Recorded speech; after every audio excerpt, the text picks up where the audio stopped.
avec un congrès qui eut lieu à la fin de l'année, 1979, et qui notamment accueillit un orateur anglais, Zachary Matthews, qui était à l'époque le rédacteur en chef de l'Astrological Journal. Voilà, alors donc voilà quelques extraits que nous vous soumettons pour cette période justement de la fin 79 qui correspondait à 4-5 ans d'existence du mouvement astrologique. Nous allons parler maintenant, nous allons entendre parler M. Guy Leclerc, un astrologue statisticien belge, qui était une figure tout à fait habituelle de nos premiers colloques. Avec Beauclerc, pour le moment, là, il y a, bon, enfin, il est en Amérique, enfin, il y a une certaine communication, parce que lui va dans une certaine direction, moi je cherche dans une autre, on essaye de ne pas. Je sais qu'il a dans ses archives ici à Paris toutes sortes de données de champions sportifs vers lesquels je ne cours pas moi pour ne pas faire deux fois le même travail. Hein. Parce qu'il y a tellement d'autres données qu'on peut aller chercher que là il y a intérêt à sélectionner. Mais il est bien évident que si vous me dites vos données sont placées comment, c'est ça le problème. Ici oui. Là, il parle avec M. Duperron. Sur fichier ou bien sur des volumes. Et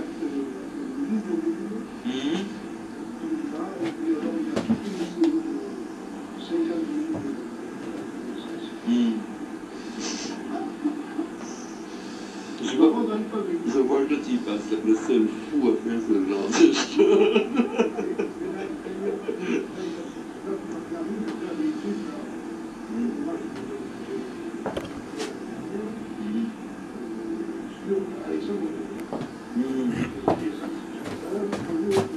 Oui, là il y a encore, quand il s'agit de naissance dans les pays de l'Est, la Russie avant la Révolution, il y a encore le problème quand on donne une date de savoir si c'est en ancien ou en nouveau style. Alors là ça dépend, où là il donne aussi les deux dates. Donc là il y a moyen de savoir quelle est la date dans notre calendrier.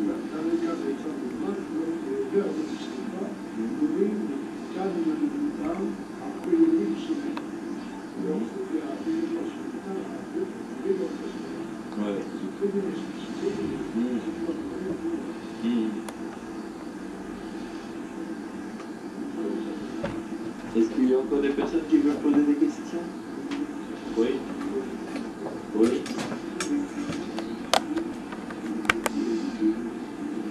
Mais écoutez, en fait, disons au départ, hein, tout ceci, ce sont les relations angulaires. Vous avez donc ici les positions des planètes en héliocentrique et en géocentrique avec la longitude et la latitude.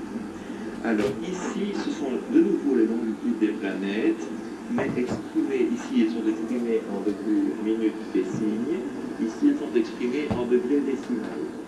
Et c'est avec ces positions en degrés décimales que je travaille pour faire tous les autres calculs. Alors ici, c'est l'angle que fait la planète qui se trouve sur cette ligne-ci, c'est-à-dire le Soleil moins l'ascendant. Et ici, la Lune moins l'ascendant, la Lune moins le MC, la Lune moins le Mercure. Et alors ici, c'est donc Vénus moins Soleil. Ici, Vénus moins Uranus et ainsi de suite. Ouais, comme ça je comprends. Et NN NN c'est le nœud nord, CH c'est Chiron, VA c'est Vesta, JO c'est Génon, PA c'est Pallas, et CE c'est Cérès. Ah oui.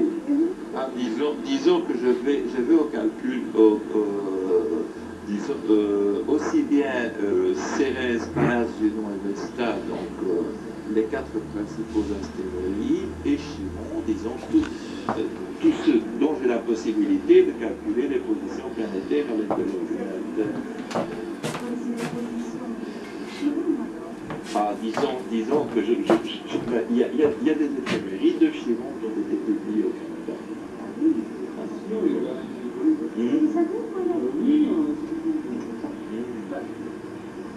Alors, si vous voulez savoir la position de Chiron le jour de votre naissance, ben voilà, le petit travail, il existe. Hein, parce que, bon, moi maintenant, ici, au niveau de la recherche, ce qui est intéressant, c'est qu'on peut aussi voir sur des nouvelles planètes comme ça, dans quelle mesure une planète comme Chiron ressort de manière significative, ou bien ne donne absolument aucun résultat. Il y a certains astrologues américains qui font tête baissée dans ces nouvelles planètes, et puis que là, boum, Chiron, 6 mois après, Chiron, ça signifie ceci, et vous êtes ça parce que Chiron... Anne Morrison. C'est le gadget. Vous avez un carré de Mercure et Chiron, ça veut dire que, bon, comme si on en avait une expérience,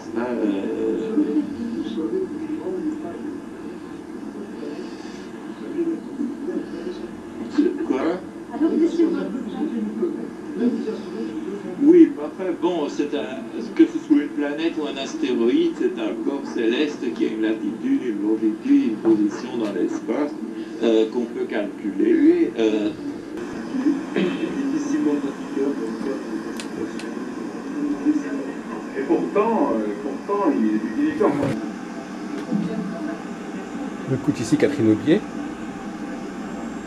Et en général, que l'harmonique sont choisis. On a vu le cas des orchides qui choisit les harmoniques de 4 et 8, et surtout le 4, apparemment, en Angleterre, les harmoniques de 9 a une préférence. Est-ce que d'autres harmoniques sont systématiquement... Alors, à ce moment-là, j'ai bien compris parce que ce n'est pas cette chantelle de mémoire dans sa propre harmonie. Suivant les activités, les harmonies, ça explosé. Oui, en somme, si on voit beaucoup de séminaires, on va penser à une harmonie. Si on voit beaucoup de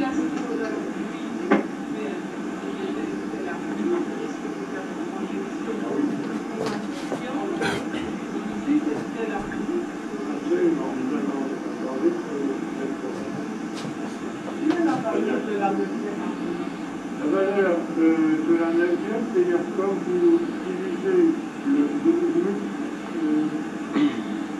attendez, la valeur, vous voulez dire, point de vue pratique, c'est-à-dire que la longitude de chaque planète est multipliée par 20.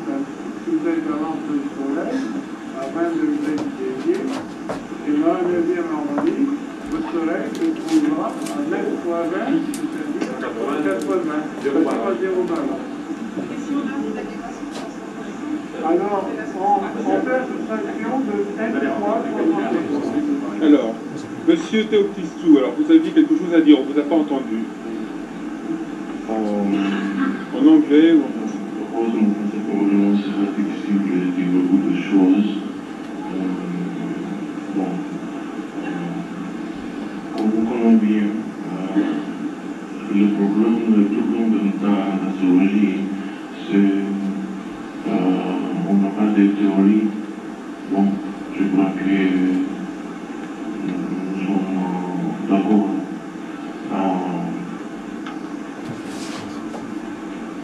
Toutes les sciences, ils ont théorie, nous ne pouvons pas. Pour une raison que nous n'avons pas, l'astrologie, ce n'est pas une science. C'est une science par combinaison. Bon. Le but est la simplification. Les harmoniques. Oui. Vous avez entendu tout à l'heure Sébastien Carlotti pour la parole. De la combinaison de 10 planètes, 12 maisons. Et Démosthène Théoctistou venait de Salonique en Grèce.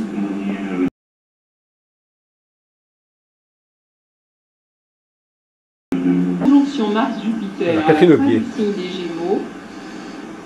Au milieu du Cancer, une conjonction Lune-Mercure Mercure et à 7 degrés du cancer sur le descendant, une conjonction Vénus-Pluton, comme Freud. Alors, on ne dépeint jamais en général, j'ai pris quelques petites notes, on le dépeint comme un être au comportement méticuleux et assez étroit, puisque dans la lutte qu'il opposa à Freud, on dit que c'est vraiment lui qui fut le plus odieux. Et tout chez lui était basé sur l'observation critique. Alors, le côté étroit de la personnalité s'expliquerait assez par le fait, je ne sais pas si vous allez voir un petit peu le thème, mais voyez que tout est groupé. C'est un thème vraiment où deux signes, où les planètes occupent pratiquement 2 signes du zodiaque. Et cet amas en général en astrologie indique toujours de toute façon des tempéraments très entiers qui sont vraiment très centrés sur quelque chose. Il est d'ailleurs également intéressant de noter que dans les thèmes dont nous possédons l'heure de naissance, la plupart des planètes sont situées vers le descendant, c'est-à-dire dans la zone qui correspond traditionnellement à la maison 6 et à la maison 7, donc au travail quotidien et aux autres. Il y a vraiment une projection sur les autres. Alors, dans le caractère de Janet était, paraît-il, assez donc étroit. Il basait ses recherches sur une observation clinique absolument scrupuleuse. Et la principale de ses recherches s'est portée vers ce qu'il appelait l'automatisme psychologique. On rejoint un peu dans l'interprétation astrologique, d'ailleurs, la notion d'automatisme psychologique. Par exemple, dans l'ouvrage d'André Barbeau, de la psychanalyse à l'astrologie, il décrit très bien ce qu'il appelle l'automatisme de répétition, qui est dû à la sensibilisation de certains... la sensibilisation à certaines situations dans les premiers mois ou les premières années de l'existence, qui crée une espèce de répétition inconsciente face aux mêmes situations d'un même comportement.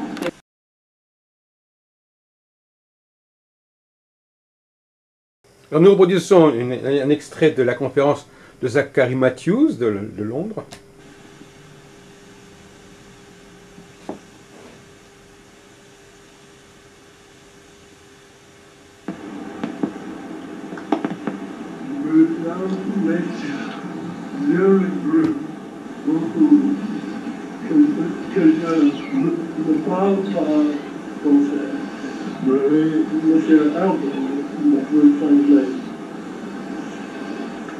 Ladies and gentlemen, I regret that I am not prepared. You have to translate my thing. Oh, I'm sorry, I didn't get your... The first thing that I must say is that I am astonished that Carter's aspects has not been translated into French long ago, or that alternatively there is not now as good a book on aspects by a French author, so that Carter's book does not... Il parle de la traduction, de la parution récente de la traduction de Carter sur les aspects, qui était d'ailleurs l'objet du congrès de 1978. Monsieur Matthews regrette, enfin s'étonne que le livre de Carter n'ait pas été traduit plus tôt.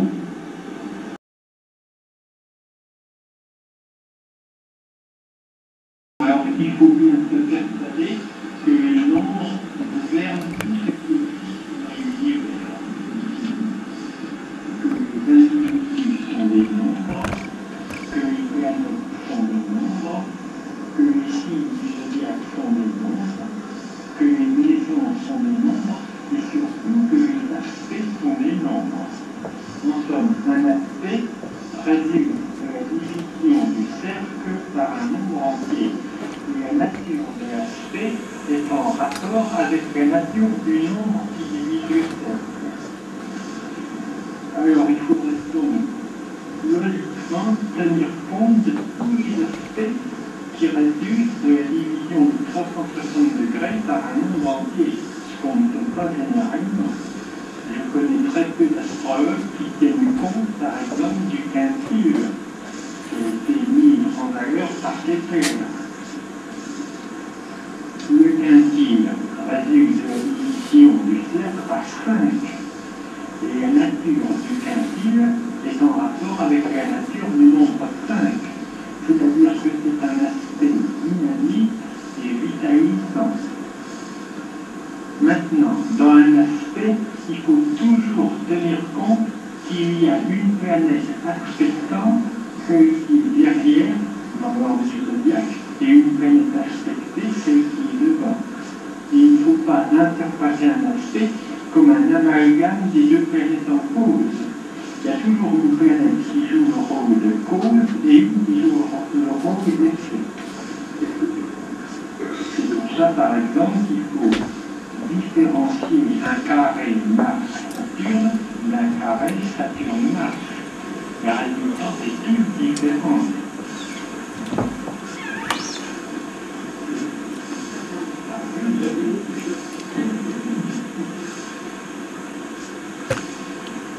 Dans un aspect harmonique, la planète aspectante transmet ses bonnes tendances à la planète aspectée et la modifie en conséquence.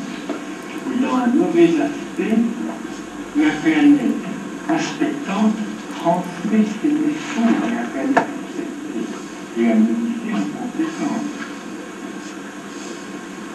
Alors pour détailler les aspects, on a d'abord la conjonction, évidemment, il n'y a pas de problème.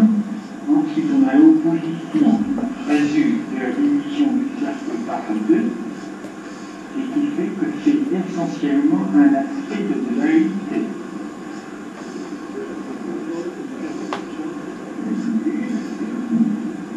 Bon, en ce qui concerne la conjonction, comme le place du de la langue, c'est bien sûr la planète qui est la plus près de l'équilibre. Et cela sera déterminé par l'altitude. Ainsi, vous saurez par exemple si une conjonction Soleil-Mercure, même si Mercure est au degré à la minute exacte de la même position que le Soleil, en regardant la latitude de Mercure, si Mercure est à 0 degré de l'équilibre, il est évident que c'est Mercure qui est en conjonction avec le Soleil et non l'inverse. Il y a une interprétation de qualité et de qualité. C'est pour ça qu'il faut bien différencier les conjonctions.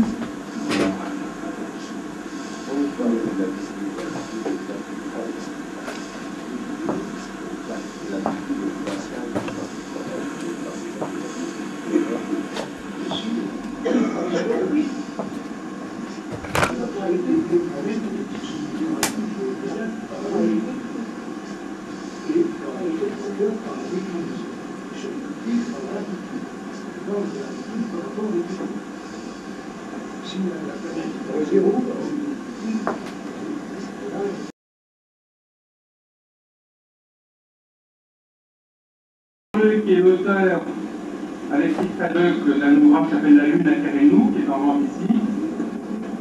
Et le sujet de sa communication sera le problème des phases de la Lune et celui de la contraception.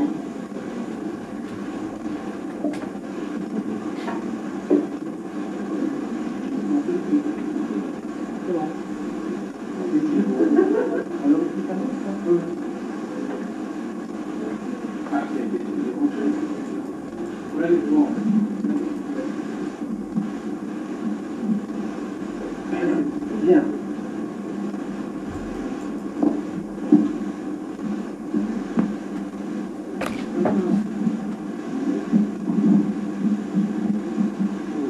Bon. Alors, on va vous parler certainement en tant qu'astrologue, un jour ou l'autre, de cette affaire très confuse de contrôle des naissances à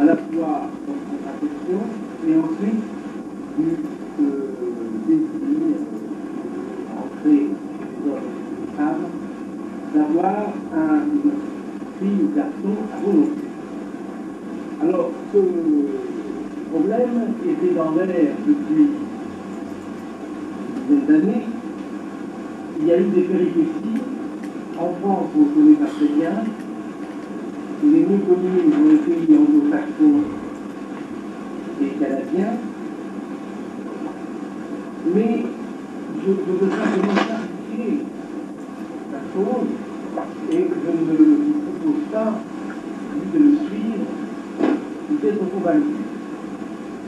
Alors, il existe deux axes de recherche dans la contraception naturelle. Ce que l'on nomme natural birth control.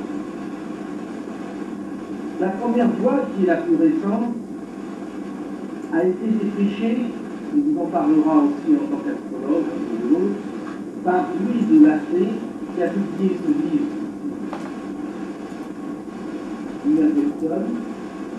Ça nous vient du Canada, de Montréal exactement.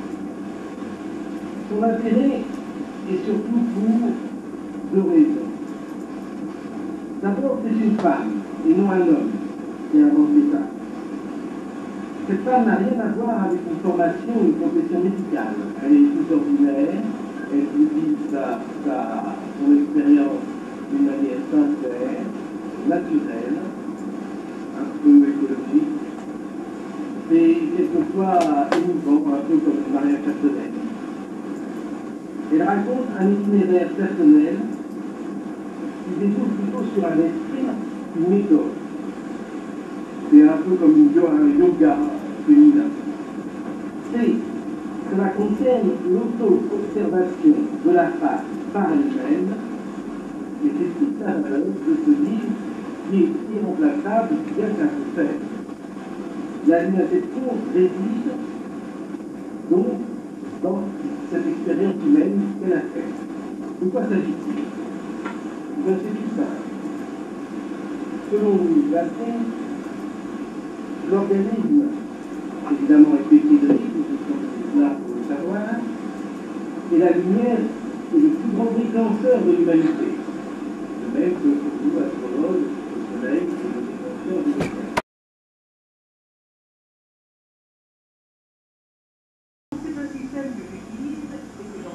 Nous allons laisser la parole quelques minutes à Jacqueline Bonny-Belluc. Nous sommes toujours dans le congrès de décembre 79.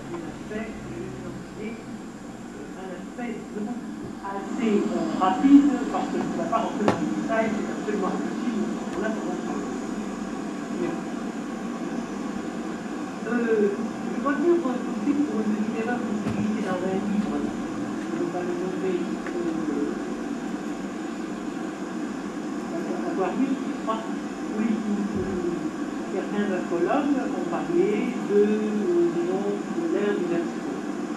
Et il y a eu l'ouvrage Aquarius, la nouvelle du Verseau venait de sortir en 79. De l'astrologie militaire, et à moi ensuite, je tiens à dire que je suis la seule représentante. Elle a dû vous en parler, je voulais la prendre. Je lui ai téléphoné pour m'en expliquer, mais je ne suis vraiment pas coupable. Une colline. Oui, je ne tiens pas à une exclusivité, mais enfin, quand on explique des choses difficiles, il vaut mieux que ce soit la personne qui les fait plutôt que quelqu'un qui ne les fait pas. Alors donc, mes travaux sont avancés, le livre traité viendront de l'horreur.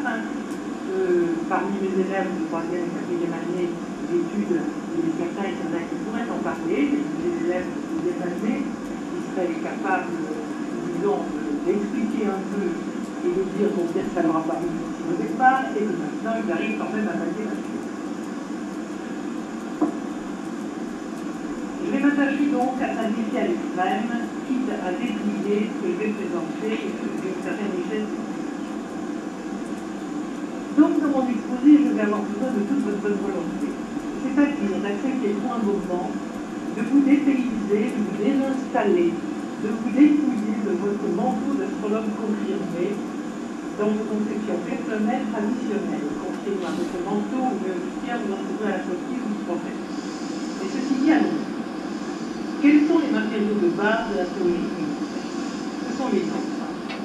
Voilà le grand mot lâché pour quelqu'un qui n'est pas mathématicien, un peu comme moi, et un peu d'affolement, bien sûr, au départ. science des nombres et à quoi correspond-elle. 3 disciplines résident à la théorie des nombres. Il y a d'abord le niveau primaire, les sciences sont le terrain d'unité péjorative, le calcul, la quantité.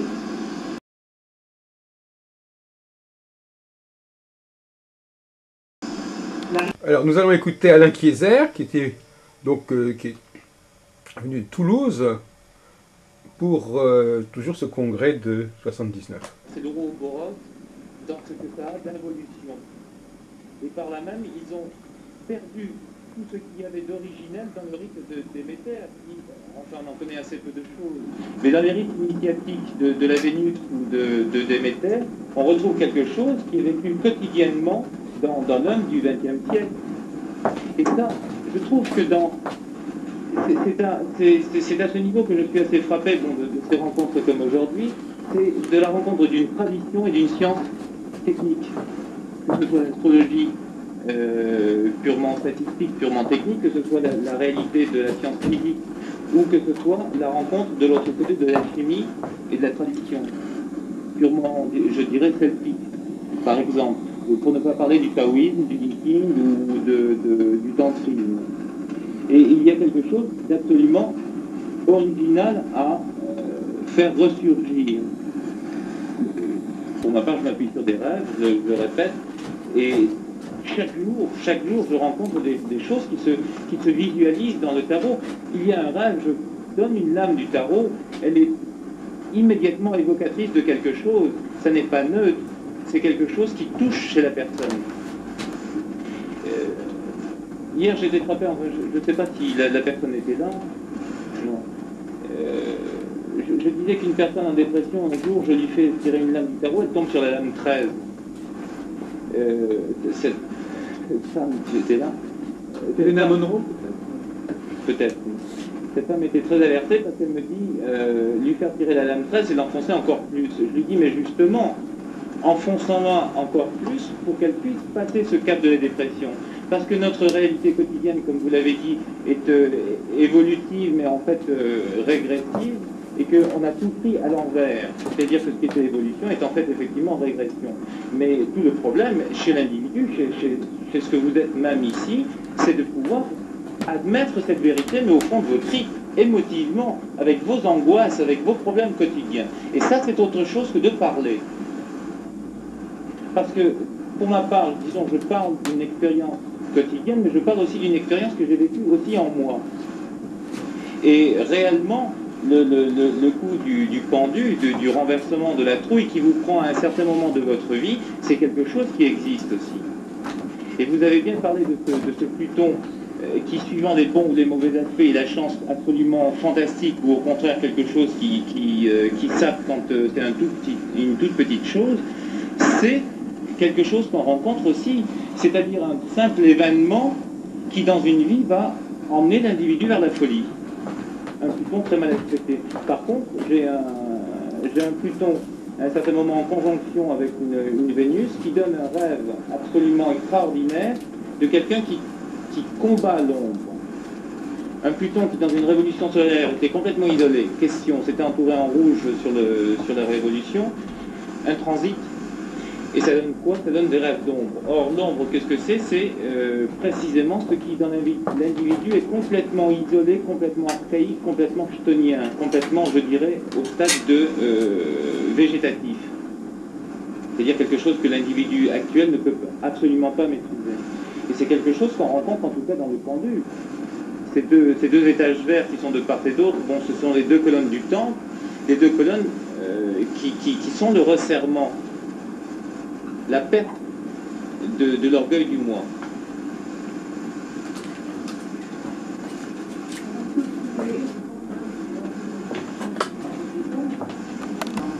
Nous avons aussi Solim qui intervient, une dame assez âgée.